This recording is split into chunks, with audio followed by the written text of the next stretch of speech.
On a morning at a bank branch, a black man dressed simply walked in, only wanting to withdraw money from his account. But that simple action was treated as something dangerous in the eyes of the employees. The branch manager stepped forward, hurling insults and mocking him in front of everyone. Security was quickly called, ready to throw him out like a criminal. But what they didn't know was that they had picked the wrong man to bully, and that mistake would end their careers. Before we dive in this story, let us know where you watching from. We love to hear your thought. The revolving doors of Atlas Union Bank's Crown Plaza flagship branch turned slowly as Malik Carter stepped inside. His shoes touched the polished marble floor with quiet confidence, though his clothes were deliberately modest. A dark blue hoodie, plain slacks and a cap hid the usual polish of a man who had spent 2 decades rising through the ranks of finance. He looked like any other middle-class visitor coming to handle a routine errand. Malik moved with calm steps, yet inside he could feel his pulse quicken. He was not here as a customer alone. He was here as the chief executive officer of the very institution whose golden letters gleamed across the entrance behind him. Today was not about luxury offices or scripted reports. It was about seeing the truth with his own eyes. He paused near the waiting area, pulling his phone from his pocket, pretending to scroll. The digital clock on the far wall showed 9 o'clock sharp. Around him clerks were shuffling papers and greeting early clients with polite smiles. To most eyes, this was simply another Tuesday morning. To Malik, every detail mattered. A man in a tailored gray suit walked past him toward the front desk. Before the man even reached the counter, a teller hurried to meet him halfway. "Good morning, sir," she said warmly, her voice bright. "Let me escort you right to a desk. No need to wait." The suited man chuckled, adjusting his cufflinks as if this courtesy was expected. Within seconds he disappeared behind a glass door, already being assisted. Malik's jaw tightened, though he kept his face neutral. A few minutes later, an older Asian couple entered quietly. They looked unsure where to go, holding hands and speaking softly to each other. A staff member pointed to the ticket machine with barely a glance. "Take a number, wait over there," he said flatly. No smile, no warmth, just a finger directing them toward the row of chairs. The couple nodded politely and shuffled away, sitting stiffly as though afraid of causing trouble. Malik shifted in his seat, his eyes following every movement. His phone vibrated with a system notification, showing overall satisfaction scores for the branch. They looked impressive, yet he could already see cracks beneath the polished numbers. A young white woman in jeans and a sweater approached the quick service counter. The teller leaned forward with a grin. "How was your weekend, Jenna? Still training that puppy of yours?" They both laughed. Her transaction was finished in less than 2 minutes. Moments later, a Hispanic man wearing janitor's clothes stepped up. The same teller's expression changed. Her smile faded, her tone hardened. "I'll need 2 forms of ID, she demanded. "And please wait. I have to check this with my supervisor." The man fumbled through his wallet, producing documents with visible discomfort. The process dragged on for nearly 10 minutes, while others in line exchanged impatient looks. Malik's chest tightened again. He leaned back in his chair, forcing himself to breathe evenly. He had spent years reviewing spreadsheets and graphs about customer attrition and service gaps. None of those figures could capture the sting of watching a man treated as suspicious simply for his appearance. Another set of customers came and went. Each interaction followed the same invisible script. Those who looked affluent, especially white customers, were welcomed quickly and guided with ease. Those who looked working class, immigrant, or simply different, were stalled, questioned, or dismissed. By 9:15, Malik had been waiting for more than 10 minutes, despite only a handful of people in the lobby. He watched 3 white customers who had arrived after him finish their business and leave with smiles. His number had still not been called. He rubbed his palms together slowly, a habit he carried from his early career days whenever he prepared for a difficult conversation.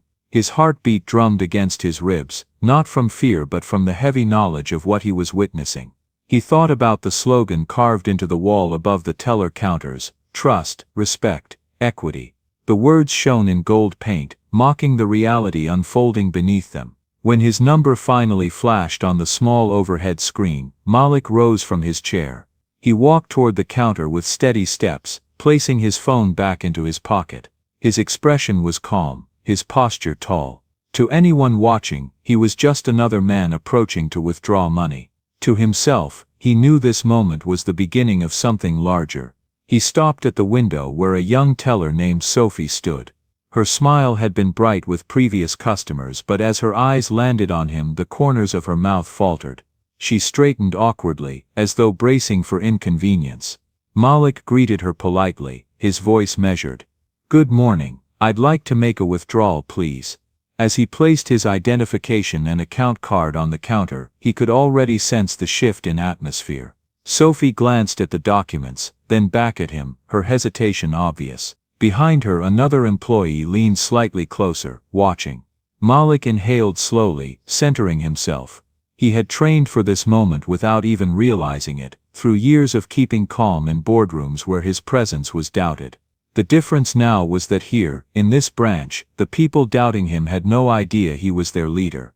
The lobby around him seemed to quiet for a brief second, as if the air itself was waiting. Malik Carter stood at the counter, fully aware that this ordinary request would reveal extraordinary truths about the bank he led. The silence that lingered after Malik's polite request hung heavy, but before Sophie could respond, another customer entered the branch. The moment pulled Malik's attention back to the lobby, reminding him why he had come here in the first place. He was not just here for his own withdrawal, he was here to witness, to measure, to collect the truth in every small exchange. The morning was already showing patterns, but now the patterns would speak louder, sharper, undeniable. Near the entrance, a middle-aged white man in a crisp navy blazer walked with the swagger of someone who expected service. He tapped his watch loudly, a gesture of impatience that barely lasted 2 seconds before a teller hurried over. "Mr. Dawson. Right this way," she said, her tone bright and deferential. He grunted approval, barely looking at her, and was escorted straight to a desk. Malik's jaw tightened. The red carpet treatment was automatic, no questions asked. Minutes later, an older black woman approached the counter. She wore a faded coat, her steps cautious, her hands shaking slightly as she handed over a small check. The teller glanced at it and rolled her eyes. "We'll need to run this through the system. Might take a while," she said, tone flat and suspicious. The woman whispered, "That's fine, I'll wait," but the strain in her voice revealed the sting. Malik's stomach clenched. It was the same quiet humiliation he had seen in countless reports, but in real life the pain was sharper. The pattern became harder to ignore.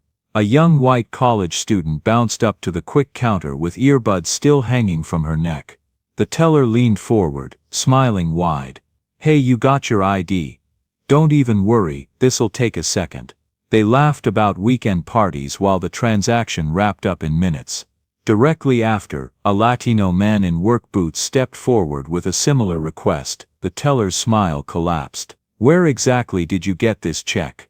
I need supervisor approval." She spoke loudly, enough for others in line to hear, casting doubt on his legitimacy. The man's face burned as he tried to explain, while people behind him sighed impatiently. Malik's heartbeat quickened, each repetition cutting deeper. He thought back to his own early career days, standing behind a teller window, learning procedures that were supposed to be universal. Rules were rules, they had told him, yet here the rules bent and twisted depending on skin color and clothing. The hypocrisy was so obvious that anyone paying attention would see it, and yet no one said a word. Customers avoided eye contact, pretending not to notice, just waiting for their own turn. Another sharp example unfolded. A young black teenager, perhaps 17, walked up nervously with a savings book clutched in both hands. Sophie herself muttered under her breath. "Probably his mama's money." She smirked as she asked, "Are you sure this account is yours? We've had issues with kids trying things." The boy's eyes widened, cheeks flushing. "Yes ma'am, it's mine," he whispered. Sophie sighed dramatically, checking every page as though expecting fraud. Malik's fists clenched inside his pockets. He forced himself to breathe slowly, but anger burned hot beneath the calm. Across the lobby, another white man in golf attire came striding in. His shirt was untucked, his breath smelling faintly of alcohol, yet the staff rushed to greet him with cheer.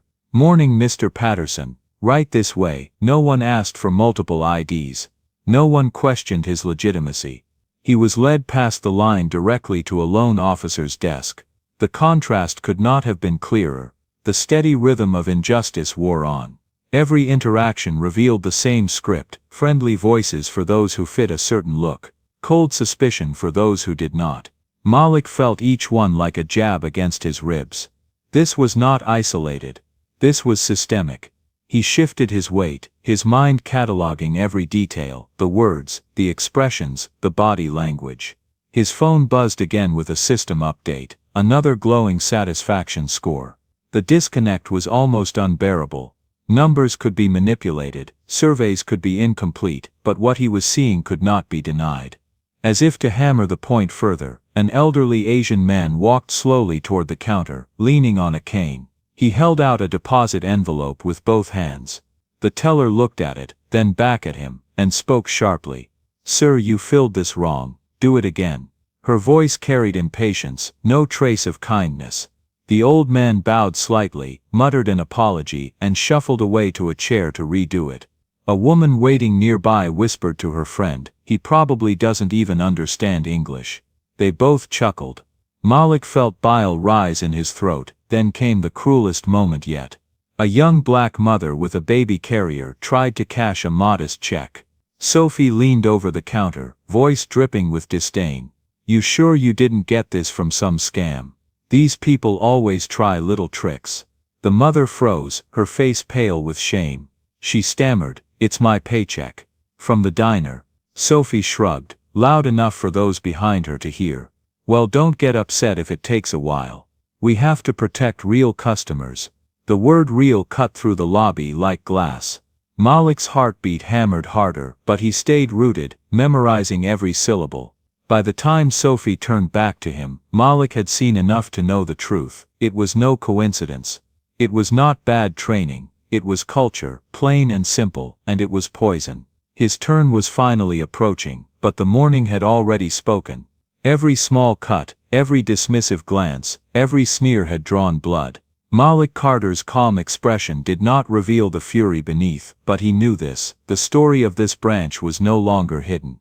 It was written in every moment he had just witnessed. And as he prepared to step forward for his own transaction, he carried the weight of each customer who had been demeaned before him, determined that their voices would be heard through his actions. By the time Malik's number finally appeared on the small overhead screen, his chest felt heavy with everything he had just witnessed. Each unfair word and mocking glance from the staff toward other customers now merged into a storm inside him. Yet outwardly he remained calm. He stood, slipped his phone into his pocket, and walked toward the counter as if nothing had touched him. What he carried into this moment was not only his own dignity but the quiet weight of every insult he had seen others endure. Sophie straightened as he approached. She had been cheerful with the college girl earlier, joking about parties, but now her posture stiffened. Her eyes darted quickly from Malik's hoodie to his face, then to the withdrawal slip he held in his hand. The bright customer service smile she had practiced dissolved almost instantly. "How can I help you?" she asked, her tone noticeably cooler than before. "I'd like to make a withdrawal," Malik said evenly, sliding his identification, account card and completed slip across the counter. His voice was calm, professional. The amount written was $120,000. Sophie blinked, her lips parting slightly. She looked from the slip to his face, her expression shifting from routine procedure to thinly veiled suspicion. "That's a large amount," she muttered, glancing over her shoulder toward the senior teller at the next station. Her voice carried just enough to catch the attention of others nearby. A customer at the next window turned his head. Curious. Sophie tapped the keys slowly, as if expecting alarms to go off. The warmth she had shown the young white student was gone, replaced by hesitation that bordered on fear. The senior teller, Kyle, stepped behind her, towering slightly so his presence loomed over both of them. His voice was loud, deliberate. "Is there a problem here?" he asked, though his eyes were locked on Malik, not Sophie. He wanted the whole lobby to hear. Heads turned, a few customers stopped mid-conversation to watch. Malik kept his expression neutral. "No problem at all. I am simply making a withdrawal from my account." He placed his bank card back on the counter next to his ID, steady and precise. Kyle studied the documents with exaggerated scrutiny, his lips curling into something between a smirk and a sneer. "We've seen unusual activity on accounts like these lately," he said, emphasizing the word these. His tone suggested more than simple caution, it suggested category, stereotype, judgment. Malik met his gaze evenly. "And what types of accounts would those be exactly?" His voice was measured, giving away nothing. Kyle ignored the question, turning slightly toward Sophie. "Pull up the transaction history, let's see what kind of patterns we're dealing with." The implication was clear, a black man withdrawing his own money must be up to something. Sophie hesitated, fingers hovering over the keyboard. Malik could see her cheeks flush, the discomfort plain, but her silence made her complicit. Another teller, Ethan drifted over, leaning in with casual arrogance. His whisper was not quiet enough. "Probably one of those settlement checks or some hustle money. You know how it is." He chuckled under his breath, giving Malik a once-over from head to toe, the words cut like glass. A middle-aged woman nearby pulled her purse closer, her eyes narrowing as if Malik's presence alone meant danger.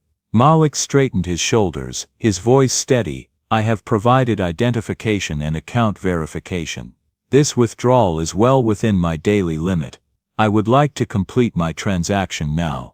His calm tone contrasted sharply with the growing hostility around him. Kyle folded his arms. "See, that's the thing. People come in dressed like this," he motioned to Malik's hoodie and cap, "and they want us to believe they've got $100 grand sitting around. Doesn't add up, does it?"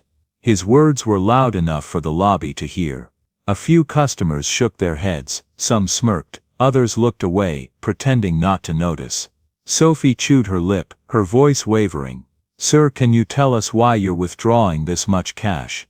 The question carried the tone of interrogation, not service. Malik's jaw tightened, though he kept his tone even.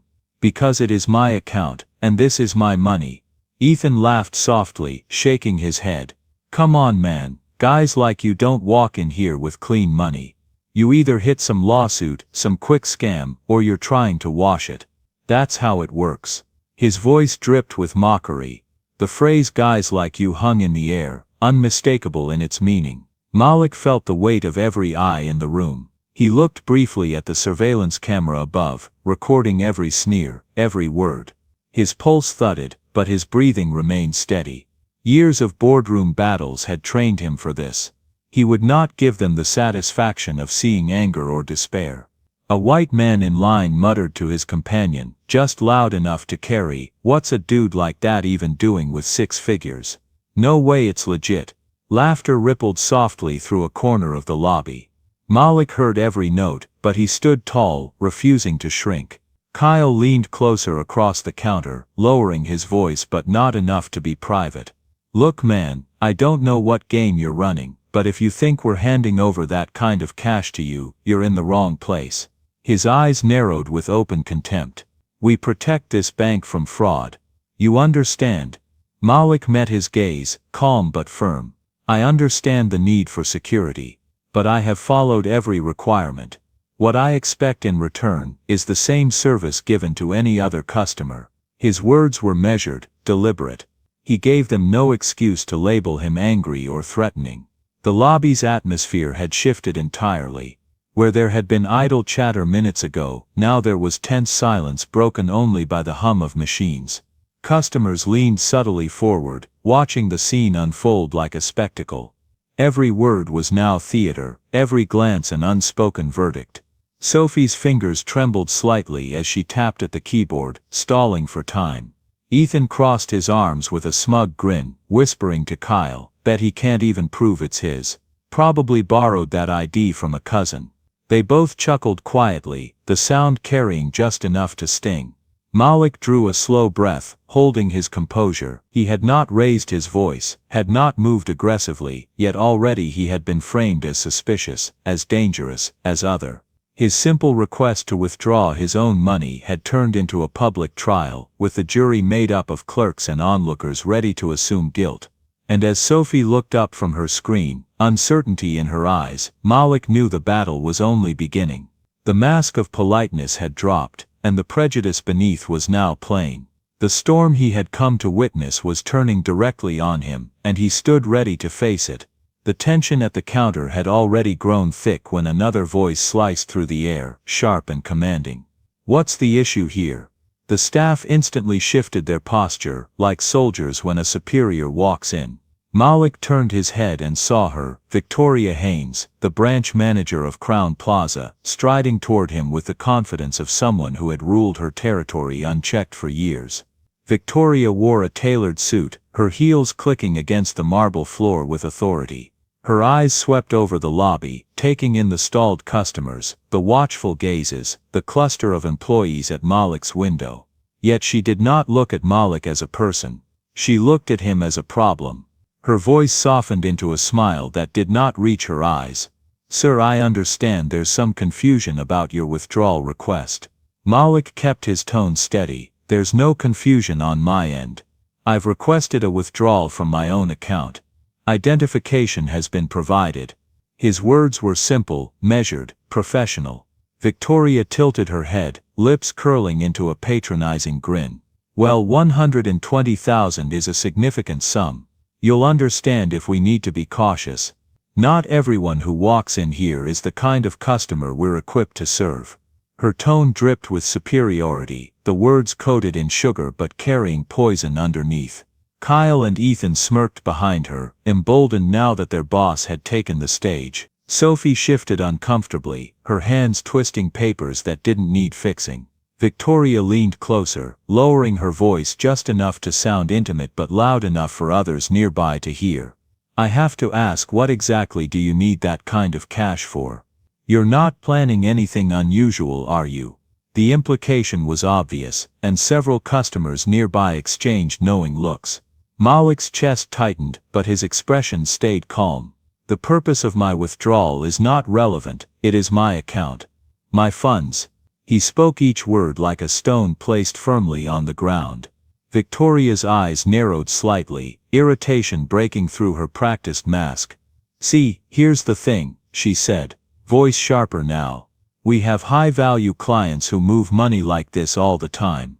They come dressed properly, they sit down with our advisors, and everything runs smoothly. But you," she gestured at his hoodie, his cap, his modest bag, "you don't exactly look like someone with that kind of money." Gasps rippled through the line.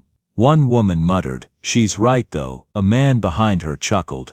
The weight of collective judgment pressed harder on Malik's shoulders. He inhaled slowly, steadying himself. Victoria smiled again, pleased by the effect of her words. She turned slightly so the audience of customers and staff could see her performance. "We can't just hand out 100 grand to anyone who scribbles on a slip. You understand, don't you?" Her phrasing was deliberate. Anyone. She wanted Malik to feel small, to feel like an intruder in a space she considered hers. Ethan added fuel, leaning forward with a mocking grin. Maybe he hit some lawsuit, or maybe some government check landed in his lap. That's the only way guys like him touch six figures. His voice carried across the lobby, drawing a few chuckles. Kyle laughed quietly, shaking his head as if the idea of Malik's legitimacy was laughable. Victoria held up Malik's ID between two fingers as though it were dirty. "Mr. Carter, is it? You'll forgive me, but this doesn't seem appropriate for someone like you." Her emphasis on "someone like you" was unmistakable. Malik's pulse beat harder in his ears, but his face remained composed. He had endured comments like this before, though never this blatant, never this public, and never inside the very bank he led. The hostility sharpened as she pressed further. "You see, this branch prides itself on dignity. We have a class of customers who expect professionalism, who trust us with their wealth. If I start approving large withdrawals for every person who claims they have a big balance, what does that say about our standards?" She spoke loudly, so the entire lobby could hear. Several customers nodded as if she were delivering a sermon on financial prudence. Malik's eyes flicked briefly to the security camera mounted in the corner. Every frame was being recorded. Every sneer, every insult, every word.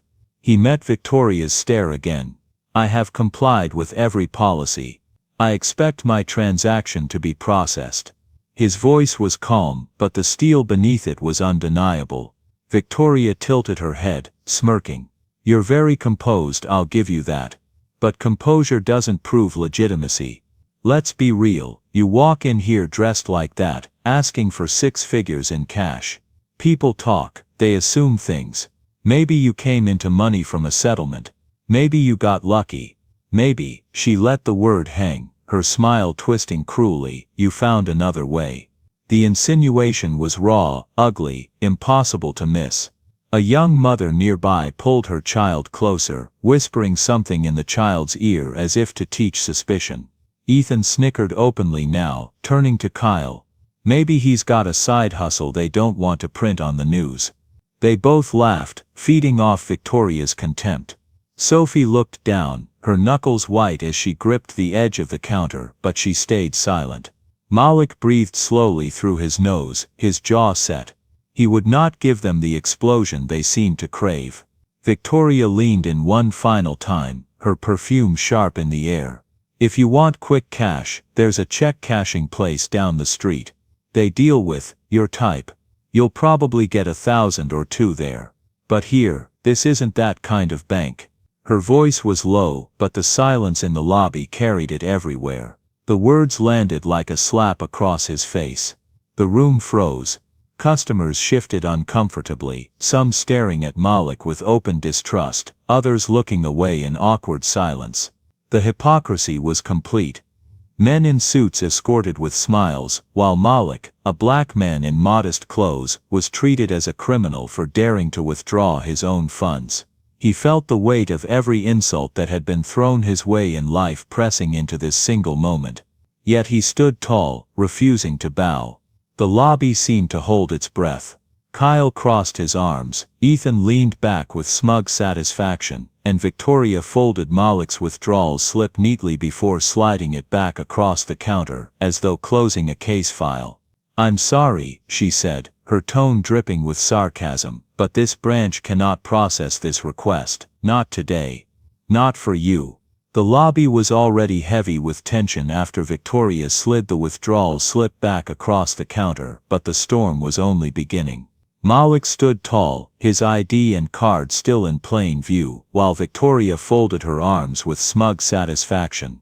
The silence in the room seemed to invite the next blow, and the staff wasted no time delivering it. Ethan leaned forward, his smirk widening. "Let's be honest," he said loudly, so everyone in line could hear. "What kind of black man just strolls in asking for 6 figures in cash? Either you hit some injury settlement, or you're fronting for something shady. Nobody hustling legit pulls money like that." His words drew a low chuckle from a man nearby, and Malik could feel the weight of their collective judgment pressing harder. Kyle joined in, shaking his head as though the entire situation was laughable. "Yeah, and look at him, hoodie, cap, cheap bag. If you're really rich, you don't dress like you're on your way to a bus stop. Come on, this is basic." His tone carried both contempt and derision, feeding the toxic chorus. Malik kept his breathing slow, though his chest tightened like a vice. Victoria, sensing her staff's eagerness, doubled down. She leaned closer, her voice deliberately cruel. "You think you can just walk into my branch and pull out more money than most of my clients make in a year? Don't play dumb with me. This looks like laundering, plain and simple. You don't belong here, not at this level." She tossed the words out like stones, each one designed to bruise. A white man in line muttered, "She's right. No way that's his money." Another whispered to his wife, "Bet it's drug cash." The whispers weren't quiet anymore, they were a part of the atmosphere, normalizing the prejudice. Malik's heartbeat thudded in his ears, but his face stayed composed. He refused to give them the spectacle they wanted. The cruelty escalated with casual precision. Ethan laughed, crossing his arms. "Man, if you came into that kind of cash, you better thank whatever lawyer got you a payout. But don't stand here acting like you earned it. People like you don't earn this much money, you stumble into it. Big difference." His words were venomous, dripping with stereotypes that had followed Malik his whole life. Sophie's hands trembled at her station. She looked down, unable to meet Malik's eyes. Her silence screamed complicity even as her discomfort grew visible. Malik noticed it but kept his focus forward. This wasn't about one timid teller. This was about a culture that rewarded humiliation. Victoria's voice rose again, aimed not just at Malik but at the entire lobby. Folks, you see what I mean. We have standards here. We serve real clients, not just anyone who happens to flash an ID. This is why we have to be strict. Otherwise anyone off the street could claim a fortune. She gestured toward Malik dismissively, reducing him to an example, a cautionary tale. Malik's chest tightened as he watched a young mother nearby pull her child closer. The mother leaned down, whispering in her child's ear. The child's eyes flicked toward Malik, wide with suspicion, as though he were something dangerous. Malik's stomach churned. This was how prejudice was taught, passed down casually in moments like these. Kyle chuckled, leaning back in his chair with arms folded. "Tell you what," he said loudly, his grin cocky. "Why don't you prove it's your money? Where'd you get it? Lottery ticket? A rap deal? Or maybe you just found somebody's account number online? Hell, that's probably it." The words sparked laughter from Ethan, who slapped the counter for emphasis. The lobby vibrated with a sick energy. Some customers laughed softly. Others shook their heads, murmuring about fraud and scams. A few looked uncomfortable but said nothing, their silence allowing the cruelty to bloom unchecked. Malik stood at the center of it all, a target absorbing every barb, every whisper, every sneer. Victoria seized the moment to strike harder. She leaned across the counter, her perfume sharp, her words sharpest of all. "Let me give you some advice," she hissed, her voice low but audible. "Don't waste people's time pretending to be something you're not. You want a couple $100? Fine, but don't you dare stand here acting like you're on the same level as my clients. You'll never be." Her words landed like a hammer, drawing audible gasps from a few customers. Malik felt a familiar sting in his chest, the same one he had carried in countless boardrooms where his presence was doubted, his capability questioned. But this time, it was raw, unfiltered, public. He tightened his grip on his modest leather bag, the one his team had given him as COO, and let the silence hold. Ethan, emboldened further, laughed again. "Check cashing place down the block, man. That's your speed. They're used to handling your type. You walk in here talking six figures. Get real." He emphasized your type with relish, spitting the phrase like poison. Customers nearby nodded, as if prejudice dressed up as policy made perfect sense. Malik glanced briefly at the security camera above, recording every frame. He thought of the hypocrisy carved into the wall behind them. Trust, respect, equity. The words now mocked him, shining in gold while reality unfolded beneath them. His heartbeat pounded steady but strong. He would not let their cruelty rewrite who he was. The humiliation peaked with Victoria's final blow. She slid his ID back across the counter as though it were tainted. "Mr. Carter," she said with dripping disdain, "I'm done wasting time here. This request is denied. If you don't like it, try your luck somewhere else.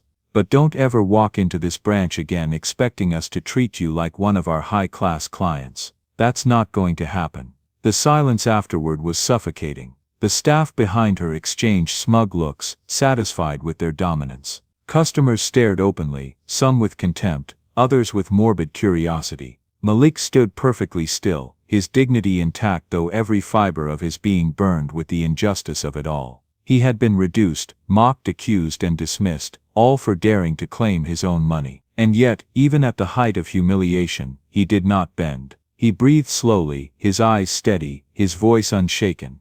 "I would like to speak with someone who can actually help me complete my transaction," he said, each word calm, deliberate, undeniable.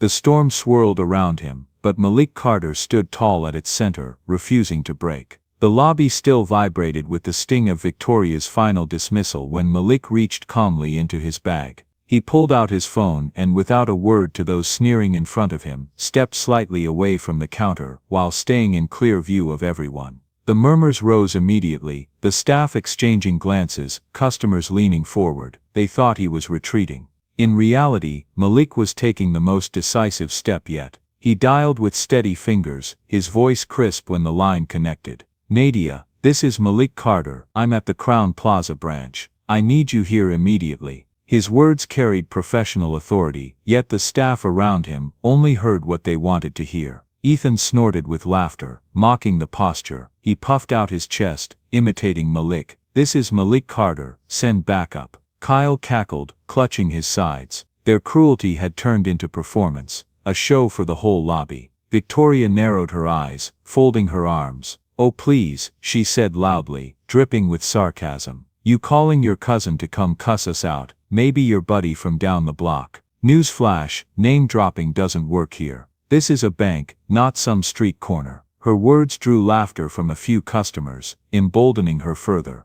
The racial undertone was clear, Malik's professional tone reduced to a street bluff in her mind. Malik ignored them completely, speaking into the phone with precision. "Yes, they've refused my transaction. Yes, 120,000, identification has been provided. And yes, the treatment has been openly discriminatory." His voice was steady, even as his heart hammered. Every word he spoke built a record. Every second was another tick of the clock toward accountability. Ethan leaned on the counter, his smirk gleaming. "Man, you really think dropping a name is gonna change something? You could say you know the mayor, the president, I don't care. To us, you're just another broke brother trying to play rich. Ain't nobody buying it." His tone was loud, ugly, meant to humiliate. Several customers chuckled, one man muttering, "Pathetic." The word landed like a slap, but Malik stayed focused. Victoria stepped closer, her patience wearing thin. "Listen," she hissed, "you can stand there playing phone games all day, but it won't change a damn thing.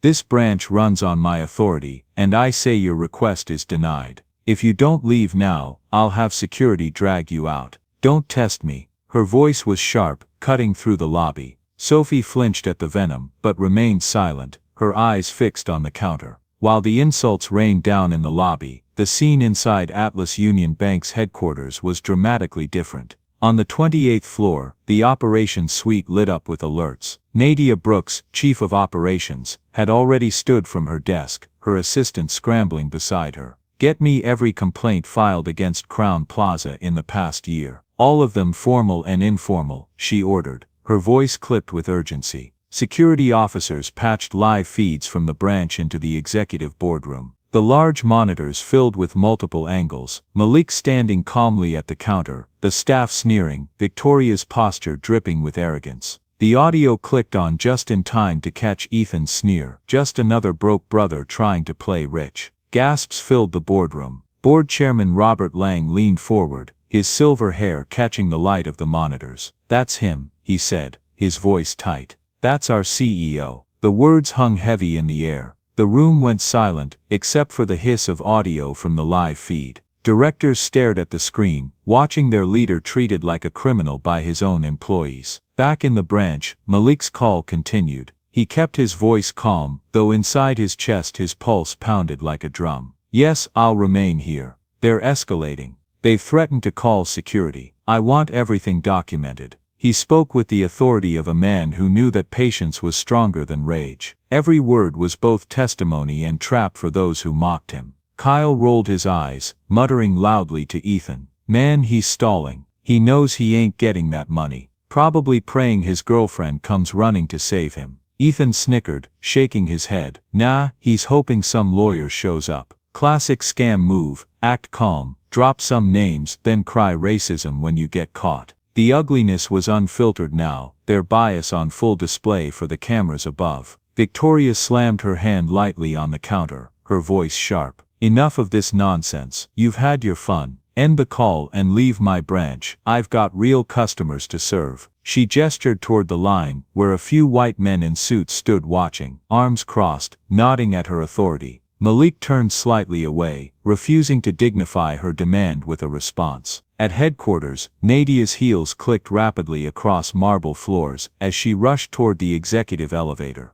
"I want audio transcriptions pulled immediately," she barked to her assistant. "And get legal ready. This is no longer about customer service. This is liability, plain and simple." Behind her, screens continued showing the live humiliation of the bank's own CEO. Each passing second made the case stronger. The clock in the branch ticked toward 10 o'clock. Malik's phone call had lasted barely 2 minutes, but already the atmosphere was shifting. Some customers whispered uneasily, realizing the situation was larger than it appeared. Others doubled down, murmuring about fraud and scams. The divide in the lobby mirrored the divide in the institution itself. Ethan snorted again, throwing one more jab. "Man, I can't wait till security tosses you out. Gonna be funny seeing you dragged out with your hoodie and fake ID. Bet that's the highlight of my week." His laughter was loud, ugly, echoing through the room. Malik said nothing. He didn't need to. The cameras recorded everything.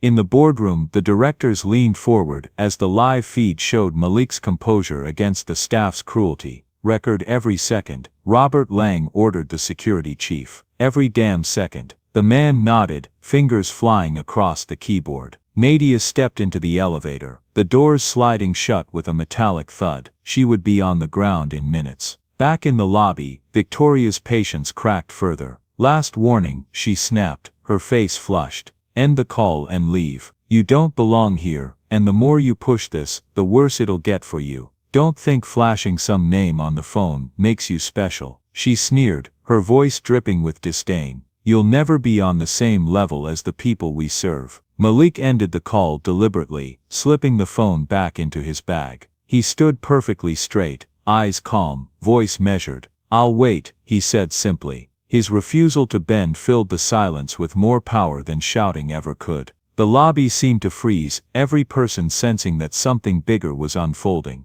At headquarters, the countdown had already begun. 7 minutes from the moment Malik made that call, the balance of power would shift forever. The branch clock struck 10 o'clock, and the air felt electric. Malik had ended his call, standing firm in silence, but the staff only read his composure as weakness. To them it was a chance to press harder, to finish the humiliation. They had no idea the countdown had already begun, that every second was carrying them closer to a reckoning they could never escape. Ethan leaned over the counter, grinning like a man who thought he had won. "Still standing here, huh? Let me spell it out for you. Guys like you don't belong in this branch, you don't belong in this lobby. Hell, you don't belong in this tax bracket. Stop wasting everybody's time, and go crawl back where you came from." His words dripped with venom, and a few customers chuckled nervously. Victoria smirked, satisfied by her team's hostility. She turned her attention to Malik, her tone laced with open contempt. "You think you're special because you dialed some number. Please, this is my house, my rules. You can't just waltz in here, dressed like you rolled out of bed, and demand 6 figures. You want that kind of treatment, maybe invest in a suit, a haircut, and a name that carries weight.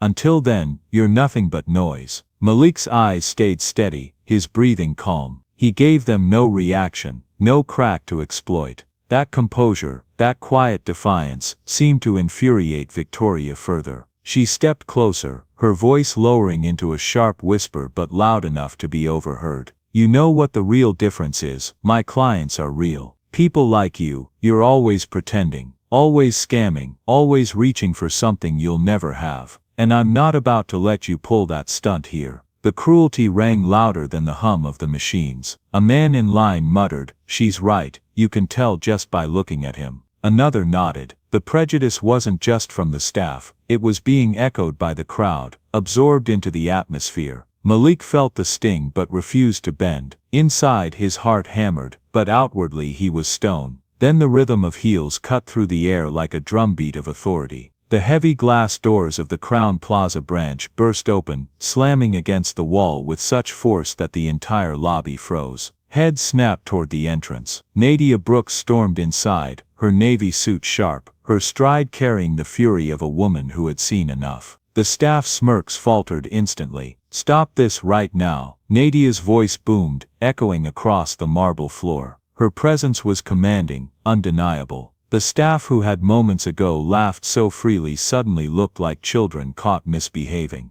Victoria blinked, confused at first, then forced a practiced smile. "Miss Brooks," she said sweetly, "what an unexpected surprise. Is there something?" Nadia cut her off like a blade. She pointed directly at Malik, her eyes blazing. "Do you have any idea who this is?" The question slammed into the lobby like thunder. Silence followed, thick and suffocating. Victoria's smirk wavered, her head tilting slightly as though she had misheard. "He's some customer causing a disturbance," she stammered, her confidence faltering. Nadia stepped closer, her heels echoing like gunshots. This, she declared, her voice sharp enough to pierce the walls, is Malik Carter, the chief executive officer of Atlas Union Bank. Your boss. The words detonated in the lobby. Gasps erupted. A woman covered her mouth. A man cursed under his breath. Every eye swung back to Malik, who stood tall, composed, silent. Victoria staggered half a step back, her face draining of color. Ethan's grin died instantly, his mouth falling open. Kyle's arms uncrossed as if his entire body had been struck. Sophie clutched the counter, trembling. The truth hung in the air, undeniable, unshakable. For the first time, Malik allowed himself a flicker of expression. Not gloating, not rage, just the calm certainty of a man who had known this moment would come. He met Victoria's eyes, steady and unblinking. She broke the gaze almost immediately, her practiced authority crumbling in the face of reality.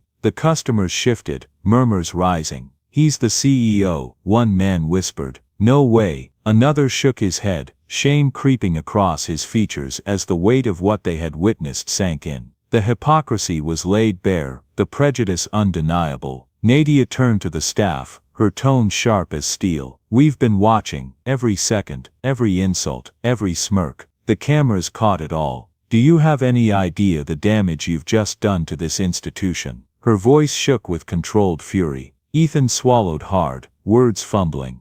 I was just following. Don't you dare, Nadia snapped, cutting him off. I heard every word out of your mouth. You mocked him, you accused him, you revealed exactly what you think of the customers you're supposed to serve, and it was ugly. Her eyes burned into him, until he dropped his gaze to the floor. Victoria tried desperately to recover, forcing her voice into something polite. This must be some misunderstanding, she said weakly. We had security concerns, large withdrawals, save it, Nadia barked, her tone final. We pulled footage from earlier today. 3 white customers made withdrawals over $50,000, and not one of them faced the interrogation you gave him. Not one. The evidence landed like a hammer, leaving no room for excuses. Kyle spoke up, his voice shaking. We were just trying to protect the bank. His words were desperate, scrambling for justification. Malik's gaze cut to him, steady, silent.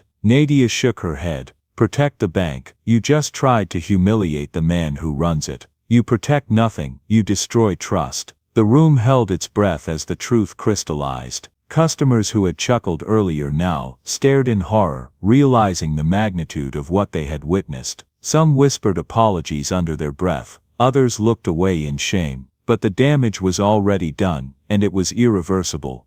Victoria finally snapped, her voice cracking. You can't just walk in here dressed like that and expect royal treatment. How were we supposed to know? He looked like... She stopped herself, but the words had already slipped. He looked like what?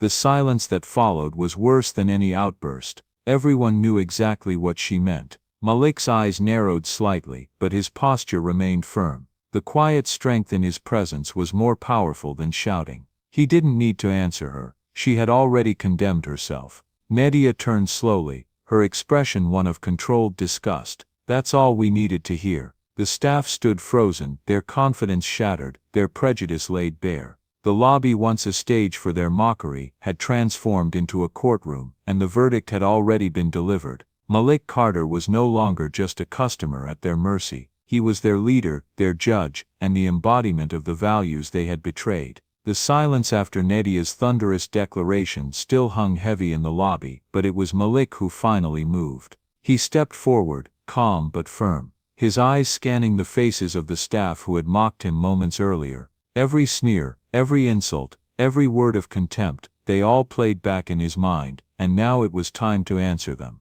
Victoria tried to regain her footing, straightening her blazer and forcing a thin smile. Mr. Carter, she said quickly, her voice trembling, I can explain. We were only protecting the bank. We have procedures, and when someone who looks unfamiliar asks for such a large sum, we stop, Malik said, his voice carrying the weight of command. It wasn't loud, but it cut sharper than any shout. The lobby froze again. He looked directly at her. You humiliated me. You accused me. You reduced me to a stereotype. And worse, you revealed this is not about security. This is about who you think deserves dignity. His words were measured, deliberate, undeniable. Ethan jumped in, desperation replacing his earlier arrogance. "Sir, I was just following her lead," he blurted, pointing at Victoria. "She told us to be tough.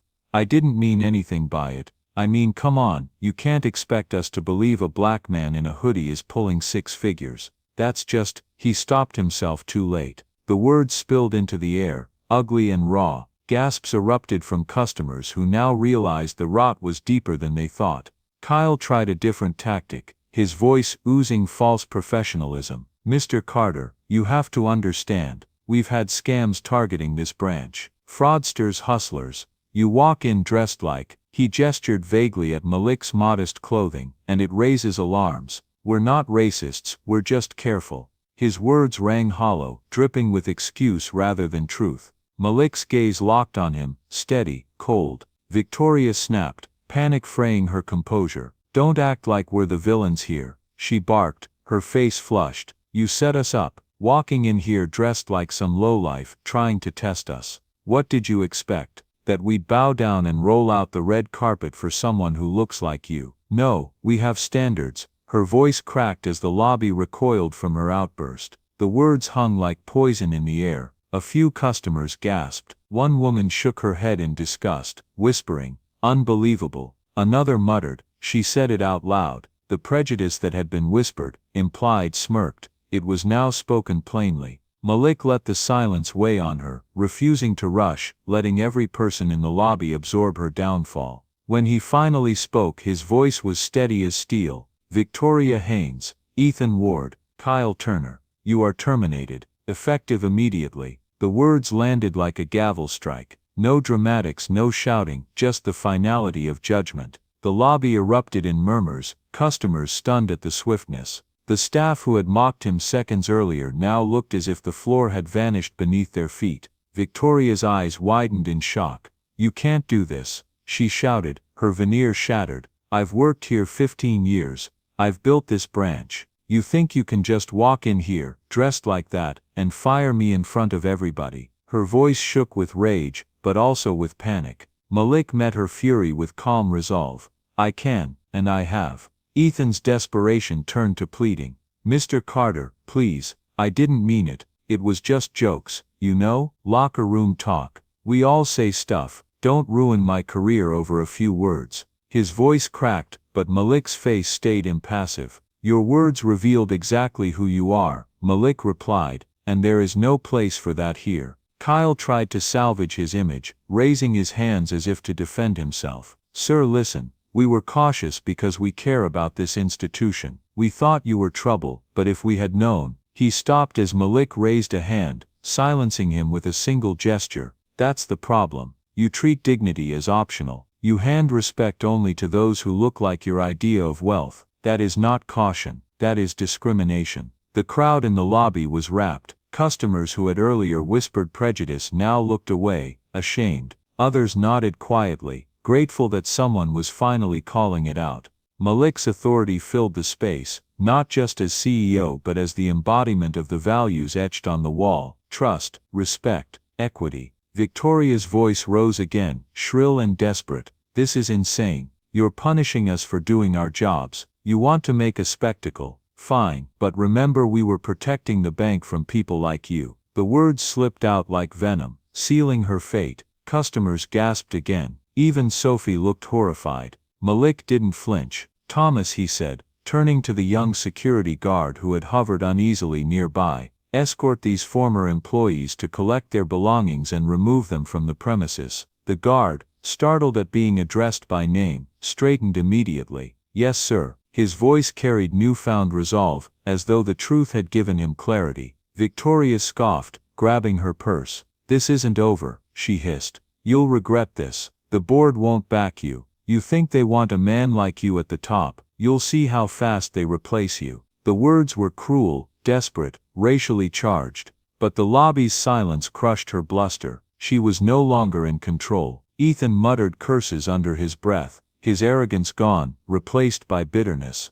Kyle's face was pale, sweat beading on his forehead. As Thomas motioned for them to follow, the reality of their downfall settled like lead. They had laughed, mocked, humiliated, and now they walked in shame, every eye in the branch watching. Malik's gaze followed them only briefly before shifting back to the remaining staff. His voice carried resolve. This is not about three individuals making bad choices. This is about a culture that allowed those choices to seem acceptable. That culture ends today. His words echoed in the silent lobby, planting the seed of change. Customers stood frozen, many visibly shaken. One man whispered, "I can't believe I laughed." Another said softly, "He's right, it was all of us." Malik didn't respond. His eyes swept the room, calm but commanding, the weight of justice still heavy in the air. Behind the counter, Sophie trembled, expecting her name next. Malik stepped closer, his voice quieter but firm. "You were silent when you should have spoken, but I saw your discomfort. That matters. You will face accountability, but you will also have a chance to learn." Tears welled in her eyes as she nodded rapidly, overwhelmed. The moment stretched, every second another reminder of how quickly arrogance had turned to ruin. Victoria, Ethan and Kyle were gone, escorted through the back doors with their careers in boxes. The branch, once their kingdom, now belonged to something greater. And Malik Carter, who had walked in disguised as just another customer, now stood revealed in full authority, delivering justice not with rage, but with calm, unshakable power. The message was clear: dignity was not optional, fairness was not negotiable, and those who could not uphold those values had no place in Atlas Union Bank. The echo of the firing still reverberated through the lobby, the air heavy with shock. Customers whispered in disbelief, staff stared in silence, and Malik stood unwavering in the center. The judgment had been delivered, but he knew this moment could not end with punishment alone. If all he did was cut away the rotten branches, the poisoned roots would remain. The culture had to change. He turned toward the semicircle of staff, who were still standing behind the counters, their faces pale and uncertain. His voice filled the lobby, steady but powerful. What happened today is not just about three people making bad choices. It is about a system that rewarded those choices, a culture that allowed mockery and discrimination to masquerade as professionalism. That ends now. His words landed with the finality of a hammer strike. One man in the back, emboldened by panic, muttered under his breath, "So what, we're all racist now? We can't even question shady-looking customers without being called bigots." His tone was bitter, defensive. Malik turned his head slightly, catching his eyes. "You reveal yourself by your own words," he said calmly. "Suspicion is one thing, singling out entire groups is another. You can't protect a bank by destroying its values." The staffer dropped his gaze, his bravado crumbling. Malik continued, his tone sharp but resolute. "Atlas Union Bank will launch an equitable banking initiative. $55 million will be invested in anti-discrimination training, community outreach, and accountability systems. Bonuses for branch managers will no longer be tied solely to profit. They will also be tied to equity metrics, to how fairly customers are treated. Every interaction will matter. Every voice will count." The words filled the room with both weight and promise. A woman in line raised her voice cautiously. "But people like me, people who left because of how we were treated, why should we come back?" Her question trembled with pain. Malik looked at her directly, his expression softening. "Because now you will not face it alone. Anonymous surveys will be broken down by demographic data, so we will see where disparities exist. A direct hotline to my office will be established, and every sign in every branch will say the same thing: all customers deserve respect, dignity and fair service. If your experience does not reflect that, call me." His words carried sincerity, and a hush fell again. Some staff shifted uncomfortably, realizing the new reality. Malik pressed forward, uncompromising. "Every branch, every department, every role will be reviewed. Those who adapt will grow. Those who refuse will have no future here. This is not optional. This is survival." The firmness in his tone silenced the lingering resistance. Yet even in this decisive moment, hostility flickered. One older teller shook his head, muttering just loud enough for colleagues to hear, "So now we bend over backward for certain people, just to look good on paper." The ugliness in his words was unmistakable. Malik stepped closer, his voice calm but lethal in its clarity. "No, we bend toward justice, because it is the only way forward. If you think fairness is bending over backward, then you have already failed the standard of this institution." The teller's face drained of color, his mutter silenced. Nadia stood to Malik's side now, her tablet already recording notes and orders.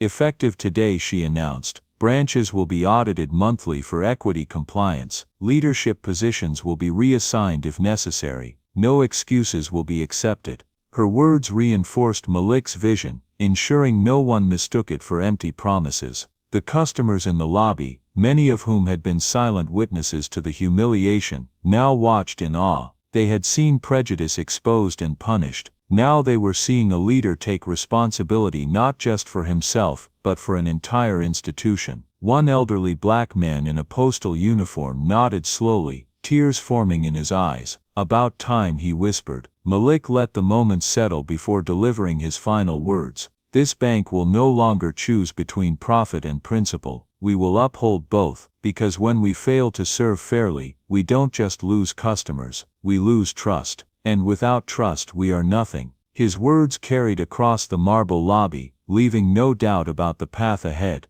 The applause did not come immediately. Instead there was silence, an absorbing heavy silence as the truth sank in. Then slowly, one person began to clap, another joined. Soon the lobby echoed with the sound of hands meeting, not in celebration, but in recognition of a turning point. Malik Carter stood tall, not just as a CEO reclaiming authority, but as a leader rewriting the very DNA of his institution. The lobby still trembled with the echoes of Malik's reforms when the clock ticked forward. 7 minutes after his phone call, the balance of power had shifted completely. The very employees who mocked him were gone, escorted out with cardboard boxes and lowered heads. Where humiliation had tried to stand, justice now ruled. The customers who had watched with skepticism stood silent, realizing they had witnessed a moment that would be remembered far beyond these marble walls. Malik remained still for a moment longer, letting the weight of what had happened settle in every corner of the branch.